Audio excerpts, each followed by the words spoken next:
Your Honor, I'm sorry to interrupt, but I can't stay silent anymore. Sarah Mitchell's voice cut through the courtroom like a blade, trembling with emotion yet filled with unmistakable determination. Every head in the Providence courtroom turned toward the blonde woman in the gray blazer, who had suddenly risen from her seat in the gallery. Her hands were shaking, her eyes glistening with unshed tears, but her spine was straight, her chin lifted with resolve. Judge Frank Caprio paused mid-sentence, his pen hovering over the paperwork before him. In his decades on the bench, he had witnessed countless dramatic moments, but something about this woman's raw emotion and desperate courage made him set down his pen and give her his full attention. "I'm Sarah Mitchell," she continued, her voice growing stronger with each word, "and I'm his wife." She pointed directly at the man standing before the Judge Robert Mitchell, whose face had suddenly drained of all color. "Everything my husband just told you is a complete lie, Your Honor, every single word." The courtroom erupted into hushed whispers. Robert spun around, his eyes wide with shock and panic, his mouth opening and closing but no words coming out. The carefully constructed story he had just delivered to the judge, the tale of his elderly mother's medical emergency, the desperate rush to the hospital, the reason he had no choice but to park illegally, all of it, was about to crumble under the weight of his wife's testimony. Judge Caprio raised his hand, calling for order in his courtroom, though his expression betrayed his intrigue. This was no longer a simple parking violation case. This was something far more profound, a moment when truth demanded to be heard. "No matter the cost, Mrs. Mitchell," the judge said, his tone gentle but authoritative. Gesturing toward the witness stand, "Please come forward. I want to hear what you have to say." Sarah took a deep breath, her heart pounding so loudly she was certain everyone in the courtroom could hear it. This was the moment she had been dreading and preparing for simultaneously. For weeks, she had discovered lie after lie, watched her husband become someone she barely recognized, and wrestled with the question of whether love meant protecting someone from consequences or forcing them to face the truth. As she walked down the aisle toward the front of the courtroom, her heels clicking against the polished floor with each determined step, she knew there was no turning back now. Robert remained frozen at the defendant's table, his carefully prepared folder of documents suddenly feeling like dead weight in his trembling hands.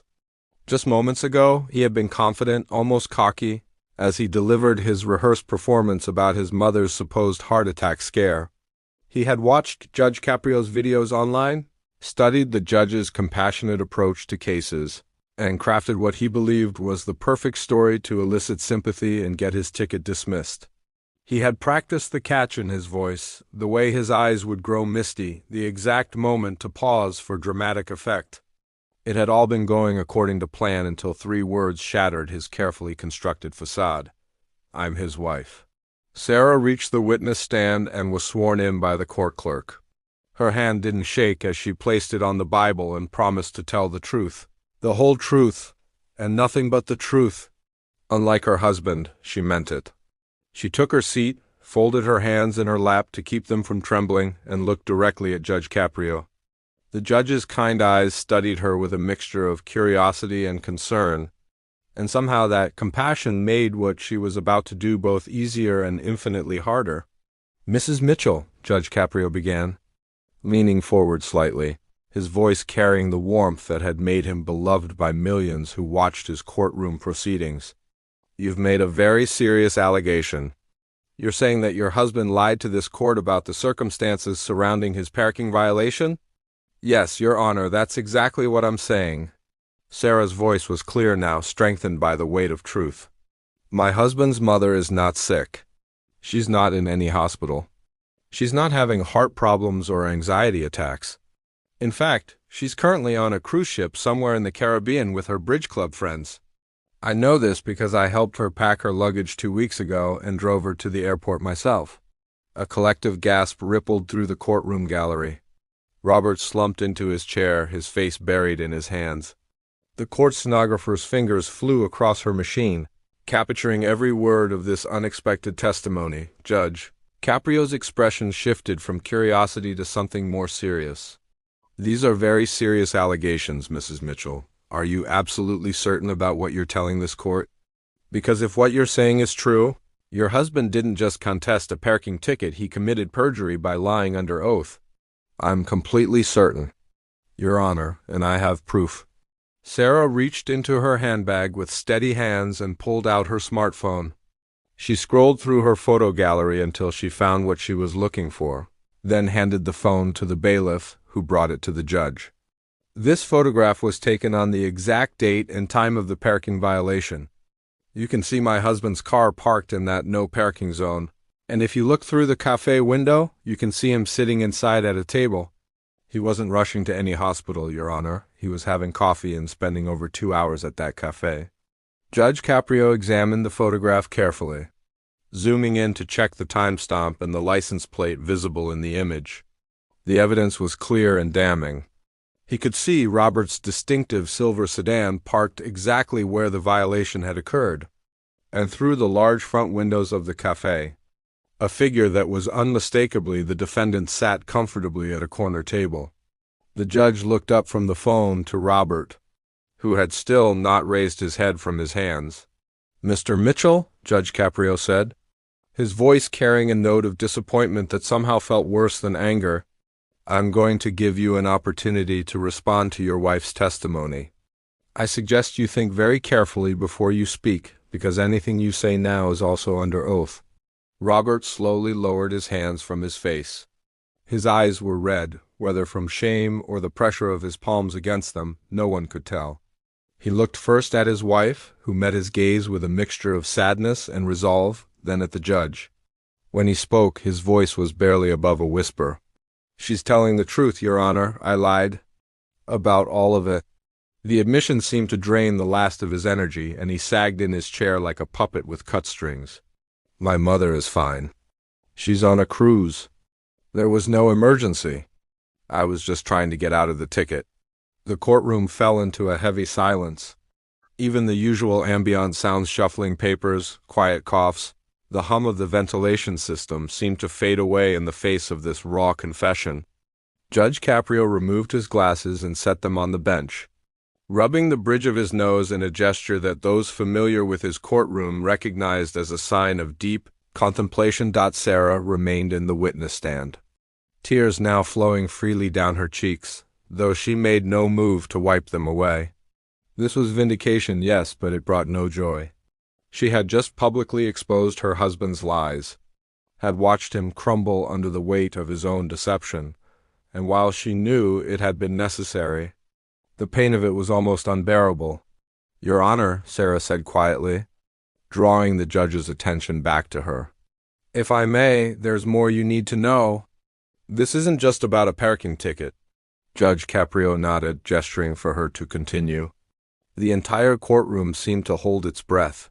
"For the past 6 months, maybe longer, I've watched my husband become someone I don't recognize. The man I married 15 years ago was honest, hardworking, and principled. But somewhere along the way, something changed. It started small little white lies about where he'd been, who he'd talked to, why he was late coming home. I told myself it was nothing, that all couples go through rough patches, that I was being paranoid or controlling."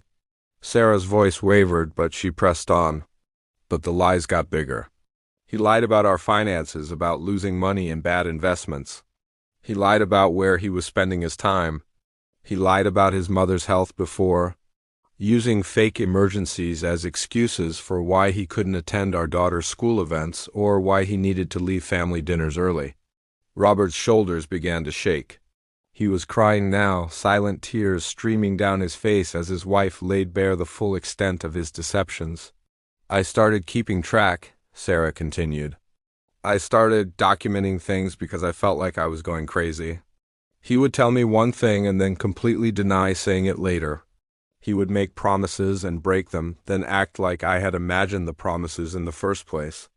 So I started taking photos, saving text messages, keeping a journal. And that's how I knew he was lying about this parking ticket, too.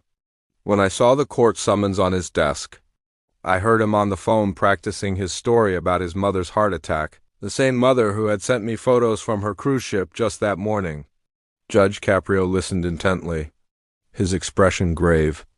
This was indeed about much more than a parking violation. What he was witnessing was the unraveling of a marriage, the moment when years of accumulated dishonesty finally reached a breaking point. "Mrs. Mitchell," the judge said gently, "why did you decide to come here today? You could have confronted your husband privately. You could have let him face the consequences of this particular lie without exposing yourself to this public spectacle. Why did you choose to speak up in this courtroom?" Sarah was silent for a moment, considering the question carefully. When she spoke, her voice was thick with emotion but utterly sincere.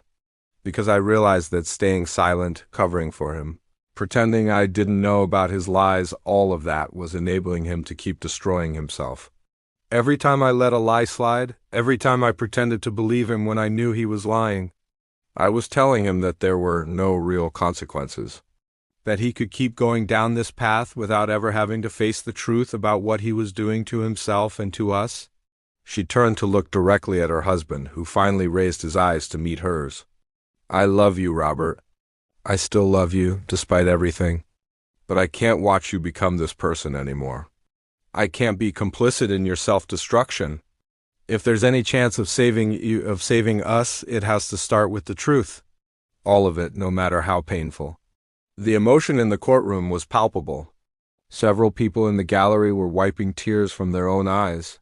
Even the court officers, who prided themselves on maintaining professional detachment, seemed moved by what they were witnessing. Judge Caprio took a long moment before speaking, clearly weighing his words carefully.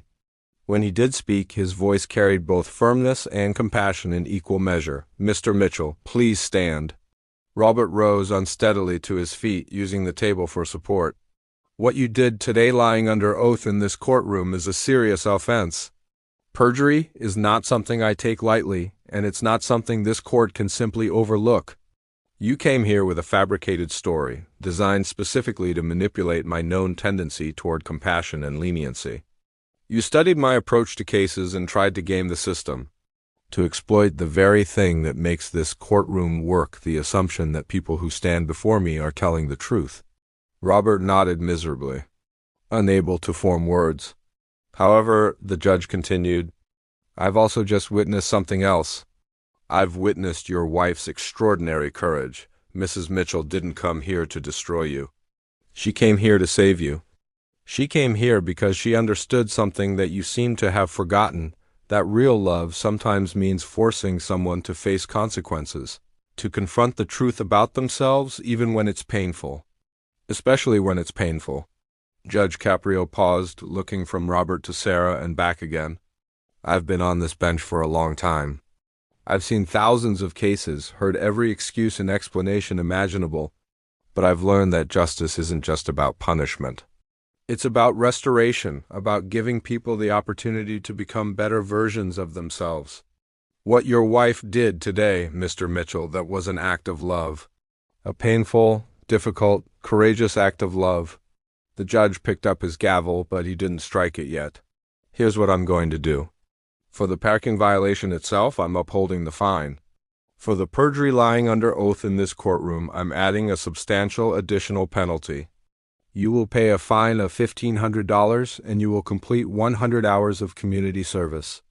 But more importantly, I'm ordering you to attend mandatory counseling sessions. Not as punishment, but as an opportunity. If Mrs. Mitchell is willing, I'm ordering couples counseling as well, because what I've witnessed here today tells me that you two have serious issues that need professional help to resolve." Sarah spoke up from the witness stand. "I'm willing, Your Honor, if he's willing to do the work, to really face his issues and be honest for once, then I'm willing to try. Mr. Mitchell?" Judge Caprio looked at the defendant. "Are you willing to do the work? Are you willing to take this opportunity to change?" Robert looked at his wife, really looked at her, perhaps for the first time in months. He saw the pain in her eyes, but also the hope. He saw the tears, but also the strength. And he saw something else. He saw that she was still there, still fighting for him, even after everything. "Yes, Your Honor," Robert said, his voice cracking with emotion. "I'm willing. I want to change. I need to change. I don't even recognize who I've become, and I hate it. I hate what I've done to my wife, to my marriage, to myself. He turned to Sarah. I'm so sorry. I know that's not enough. I know sorry doesn't fix anything, but I am. I'm so sorry. Judge Caprio nodded slowly. Apologies are a start, Mr. Mitchell, but they're only words. What matters now is what you do, how you change, whether you're willing to do the hard work of becoming an honest person again. Your wife has given you a tremendous gift today. She's given you a chance to stop, to face yourself, to change course before you lose everything that matters. I suggest you don't waste it. The judge struck his gavel once, firmly. Case concluded, Mr. Mitchell. You'll report to the clerk's office to arrange your community service and counseling sessions. Court is adjourned. As the courtroom began to empty, Sarah stepped down from the witness stand. Robert stood awkwardly by the defendant's table, uncertain whether to approach her or give her space. Sarah made the decision for him, walking over to where he stood. They didn't embrace, didn't even touch, but they stood together, facing the same direction for the first time in months. I meant what I said, Sarah told him quietly. I still love you, but things have to change. Really change. No more lies, no more excuses, no more pretending. If we're going to rebuild this marriage, it has to be on a foundation of truth, even when the truth is hard. I know, Robert replied, his voice hoarse from emotion. And I'm ready. I'm scared, but I'm ready. Thank you for not giving up on me. Thank you for caring enough to stop me. They walked out of the courtroom together, not holding hands but side by side. Two people who had just weathered a storm and were tentatively beginning to assess the damage and consider whether rebuilding was possible. Behind them, Judge Caprio watched them go, then shuffled his papers and prepared for the next case. In his decades on the bench, Judge Frank Caprio had learned that justice took many forms. Sometimes it was punishment. Sometimes it was mercy. And sometimes, like today, it was simply creating a space where truth could be spoken, where consequences could be faced, and where broken people could begin the long, difficult work of putting themselves back together. He didn't know if Robert and Sarah Mitchell would make it, if their marriage would survive this crisis, but he knew one thing for certain: they had a better chance now than they did. When they walked into his courtroom that morning, the parking ticket had been the smallest part of what happened that day. What had really occurred was a reckoning, a moment when the accumulated weight of lies finally became too heavy to bear, and when one person loved another enough to force a confrontation with truth, no matter the cost. And in that moment, painful as it was, there was also hope, the hope that comes from finally stopping the descent, from hitting bottom and deciding to climb back up, from choosing honesty over comfortable deception. As the next case was called and a new defendant approached the bench, the echo of what had transpired lingered in the courtroom. It lingered in the minds of those who had witnessed it, a reminder that behind every case file and docket number were real human beings with complex lives, facing difficult choices about who they wanted to be. And sometimes, just sometimes, a courtroom could be more than a place of judgment. It could be a place of transformation, where people were forced to confront themselves and given the chance. If they were brave enough to take it, to choose a different path forward,